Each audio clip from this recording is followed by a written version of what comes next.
हरे कृष्णा, राधे राधे। कैसे हैं आप सब? आई होप आप सब अच्छे होंगे, एकदम ठीक होंगे। मैं भी बिल्कुल ठीक हूँ। तो देखिए फ्रेंड्स, यहाँ पर हो रहा है मॉर्निंग का टाइम और अभी बज रहे हैं सुबह के 8:30 या 9:30 बजे का ही शायद टाइम था, पक्का याद नहीं है मुझे भी। और बस सुबह का टाइम था। यहाँ पर मेरी हो रही थी नाश्ते की तैयारी। तो नाश्ते में बना रही हूँ मैं पराठे, और पराठे बनाऊँगी मैं सिंपल आटा लगा रही हूँ, उसमें थोड़ा सा डाला है मैंने बेसन। और बस पराठे बनाऊँगी सिंपल नमक मिर्च वाले। साथ में बनाया है मैंने अदरक टमाटर का मसाला। तो बस मसाले के साथ ही मतलब पराठे खाए जाएंगे। साथ ही बना रही हूँ चाय, और कुकर में चढ़ा दिया मैंने राजमा बॉईल होने के लिए, क्योंकि मुझे आज बहुत सारा काम है। तो बस मैंने सोचा था राजमा बॉईल होने के लिए रख देती हूँ, और रात में चावल बना लेगी वंशिका ऊपर, क्योंकि राजमा का ये रहता है मसाला मैं भूनने के लिए रख जाऊँगी और मसाला भूनता रहेगा, चावल को बस धोकर जीरे में छोंक कर चढ़ाना रहता है। तो बस चावल वंशिका बना लेगी। तो बस यहाँ पर मसाला मेरा देखिए हो चुका था, मसाला अच्छे से भूनकर तैयार। उसमें थोड़ी सी डाल दिया मलाई, और एक तरफ चाय भी चढ़ा दी है। Sorry friends. और यहाँ पर मसाला भी भून चुका है, चाय भी चढ़ गई है, और यहाँ पर एक तरफ बन रहे हैं पराठे। तो बस अभी सुबह का नाश्ता हो जाएगा ना, सब खा लेंगे चाय पराठे, और तो बस फिर मतलब काम में मैं लग जाऊंगी, इतना नहीं रहेगा, फिर खाने पीने की टेंशन नहीं रहती है, तो काम भी अच्छे से हो जाता है। और बस सबको चाय नाश्ता दे दिया, दूध वूध दे दिया था, कान्हा जी को साथ में पराठे दे दिए थे। सारा ऊपर का काम निपटा कर आ गई थी नाश्ता वगैरह का। और जो मैंने जैकेट पहन रखी थी वो थोड़ी सी छोटी पड़ रही थी, इसीलिए मैंने ये कार्डिगन डाल लिया था, क्योंकि थोड़ा सा लॉन्ग है इसलिए। कुर्ती वगैरह नहीं डाली थी, मैंने सोचा कि भाई नहा कर ही डाल लूँगी, वरना फिर मैली हो जाती है इस टाइम काम में, तो गीले ही होने हैं कपड़े। और बस यहाँ पर मशीन लगा ली, इसमें डाला था मैंने थोड़ा सा इजी, क्योंकि जो मेरे गर्म कपड़े थे कुर्ती वगैरह वहाँ से भी आई थी, और घर पे भी कुछ एक तो मैली रखी हुई थी। तो बस मैंने गर्म कुर्तियाँ सारी इजी में डालकर और मशीन में डाल दी थी निकालने के लिए। धुल रही हैं, और बाकी के जो कपड़े धो रही हूँ को निकाल ले रही हूँ। यहाँ पे चादरें वगैरह भी थी, काफ़ी सारी चादरें हो रखी थी, और कपड़े भी काफ़ी ज़्यादा हो चुके थे, क्योंकि जब मैं लुधियाना गई थी उससे जाने से पहले के बिहार बिछे हुए थे। और चादरें मतलब तीनों कमरों में चादर बिछी हुई थी, तो वो भी मैंने तीनों उतार कर धो दिया, और एक पहले से ही रखी थी। कुछ एक बेड पे 2 चादर रहती है ना, तो इस वजह से ज़्यादा हो जाती हैं। और फिर बस सारे कपड़ों को मैंने एक साथ फटाफट से धोना स्टार्ट कर दिया था।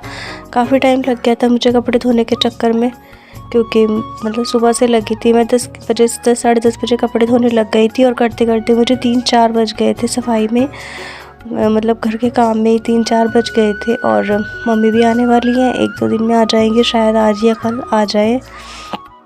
तो इसीलिए मैंने सोचा मम्मी का कमरा भी साफ़ कर देती हूँ।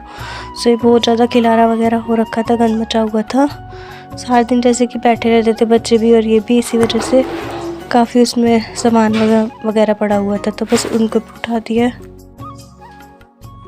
तो देखिए बस अपना बेड की ठीक करके उसके बाद सामान वगैरह उठा दिया था, जितना भी पचा हुआ था उसमें।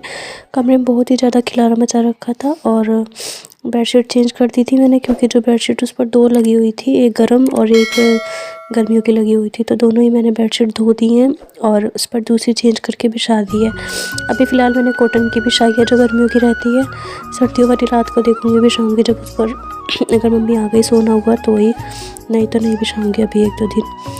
बस अपने ऊपर कपड़े डालने आ गई थी, छत पर सारे कपड़े फैला दिए। उसके बाद फिर नीचे आई, तो रूम में बस यहाँ पर पोछा लगाना रह गया था, क्योंकि मैंने झाड़ू वगैरह तो लगा दी थी, अच्छे से साफ़ कर दिया था, और बस पोछा लगाना था, तो पोछा लगा दूँगी।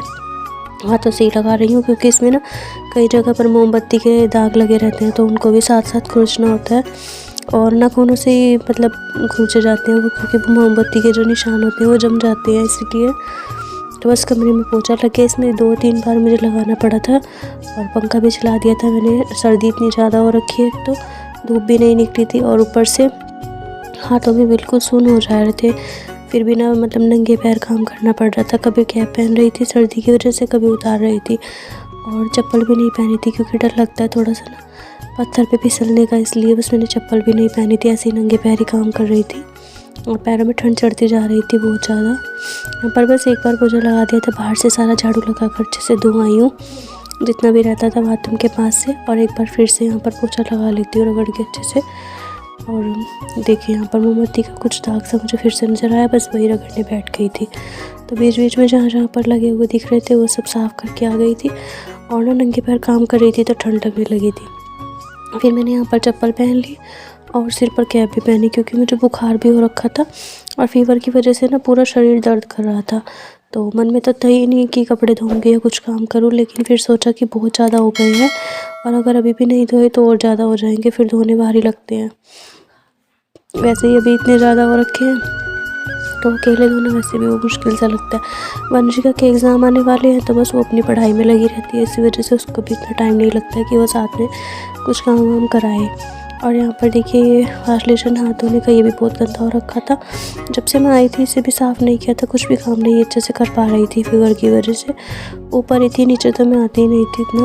ऊपर पे मतलब झाड़ू पोछा वगैरह थोड़ा बहुत जो काम रहता था, ऊपर तो मैंने सफाई वगैरह कर ली थी, लेकिन नीचे की नहीं हो पा रही थी। तो नीचे बस आज ही नंबर लगा था, सोचा था जिस दिन कपड़े धोंगे उसी दिन अच्छे से सारा घर साफ़ कर दूँगी और फिर कम से कम ज़्यादा नहीं 1-2 दिन तो सफाई रहती है। उसके बाद फिर से ऐसा ही हो जाता है, फिर से गंदा होना शुरू हो जाता है, तो फिर से वही काम सारे करने पड़ते हैं। तो बस अब इसको अच्छे से रगड़ कर साफ़ कर दिया, जूना लगा दिया सरफ से। और अच्छे से सारा साफ़ करने के बाद इसमें ना मैं थोड़ा सा ये रखा हुआ था तेज़ाब की शीशी, तो बस थोड़ा सा तेज़ाब डाल के छोड़ दूँगी, क्योंकि तेज़ाब ना मतलब डालने के बाद ना यहाँ पर बहुत ज़्यादा धुआं हो जाएगा और धुआं हो जाता है, स्मेल वगैरह फैल जाती है पूरे में, तो इसलिए उसे डालकर छोड़ दिया था। उसके बाद मैं ऊपर चली गई थी, ऊपर का थोड़ा बहुत काम रहता था वो निपटा कर नीचे आई तो कपड़े वगैरह भी सारे हो चुके थे। बस यहाँ से भी अच्छे से साफ़ कर दूँगी। मशीन मैंने एक साइड में लगा दी है और वाइपर से जितना भी पानी था उसको खींचकर साफ़ कर दूँगी। पाइप लगाकर मैंने सारा धो दिया, जब झाड़ू से रगड़ कर, उसका शायद क्लिप ऐड नहीं हो पाया मुझसे, तो बस अपना झाड़ू वगैरह लगा ली थी सारी। और यहाँ पर इसके पापा भी आ चुके थे, तो ये सामान वामान अंदर रख रहा था उनका, जो भी वो लेकर जाते हैं लिफाफे वगैरह छोटे बड़े सभी साइज़ के। और बस यहाँ पर पोछा लगा देती हूँ फटाफट से, तो बस सारा साफ़ हो गया। ये देखिए जेठानी जी लेकर आई थी टब, क्योंकि बाहर गली में आ रहे थे हर माल 10 रुपये 20 रुपये जैसे होता है वो सब सामान बेचने, लेकिन ये थोड़ा सा टब महंगा था, 45 रुपये का दे रहे थे। और बस इन्होंने एक टब लिया था, एक ये दूध पे ढकने की छन्नी ली थी, तो ये पूछ रही थी कि ठीक है क्या, दिखाने के लिए आई थी। तो बस वो सब देखकर उसके बाद आ गई थी मैं सीधा ऊपर। नीचे से पोछा वगैरह लगाया ही थी, काफ़ी देर लग गई थी क्योंकि सीढ़ियों में भी सारी लगा के आना पड़ा था और नीचे भी। तो बस यहाँ पर ऊपर आने के बाद बहुत सारे हो रखे थे बर्तन, क्योंकि दोपहर में खाना वाना खाया था, राजमा चावल बने थे और सुबह के नाश्ते के भी थे। तो बस सारे बर्तनों को भी मांज कर साफ़ करके रख दूँगी। और बर्तन सारे धोकर रखने के बाद यहाँ पर आ गई हूँ मैं ऊपर छत पे रखे हुए थे कपड़े, जो कि काफ़ी हद तक सूख गए थे। जितने भी कपड़े सूखे हुए थे उन सबको मैं तय लगाकर ऊपर ही पेटी रखी हुई है, तो पेटी में डाल आऊँगी और जो थोड़े से गिल्ले रहते थे उनको मैं नीचे ले जाऊँगी, बालकनी में फैला दूँगी। ऊपर छत पे आने का काम रह जाएगा तो फिर वो बस पूरी रात पड़ा ही रहेगा, फिर इसलिए कोई ऊपर आएगा नहीं। अभी मैंने सोचा काम करते करते हो जाएगा तो ठीक रहेगा, अगर एक बार बैठ गई तो फिर नहीं होगा, फिर मुश्किल सा लगने लगेगा। और देखिए करते करते मुझे पूरा दिन बीत गया है और अभी शाम ही हो चुकी थी, 3:30-4 बज चुके थे। चाय बनाने का ही टाइम हुआ था, चाय बनाने जैसे ही गई तो सिलेंडर ख़त्म हो गया था। तो बस फिर ना कपड़े वपड़े चेंज किए, नहाई धोई तो नहीं थी क्योंकि इन्होंने गुस्सा कर दिया था कि अभी 4 बज गए हैं, अभी इस टाइम नहाने का कोई टाइम नहीं है, कल नहा लेना एक ही बारी बस। तो बस यहाँ पर सारे कपड़े वपड़े तय कर दिए, जितनी भी बेडशीट थी वो सब तय कर दिए। एक बेडशीट ये सूखी हुई थी, लेकिन समरसेबल भर गया था, उसका पानी ऊपर छत पे खिड़ने की वजह से थोड़ी सी भीग गई है, तो मैंने इसको भी यहीं पर फैला दिया। जाते टाइम मैं नीचे लेकर जाऊँगी इसको। बाकी की बेडशीट जो सूख गई थी उनको मैंने सबको तय लगा दिया, जितने भी कपड़े थे सबको तय लगा दिया ऊपर से ही। अब नीचे जाके इतना काम नहीं रहेगा। देखिए बस यहाँ पर सारे कपड़े उतार दिए थे, ये दीवार पर थोड़े से कपड़े डले हुए थे, लेकिन जो दीवार वाले कपड़े थे वो बिल्कुल गीले थे, उन बिल्कुल भी नहीं सूखे थे। और बस चलिए फिर मैं चलती हूँ नीचे और इसी के साथ करती हूँ इस वीडियो का भी एंड।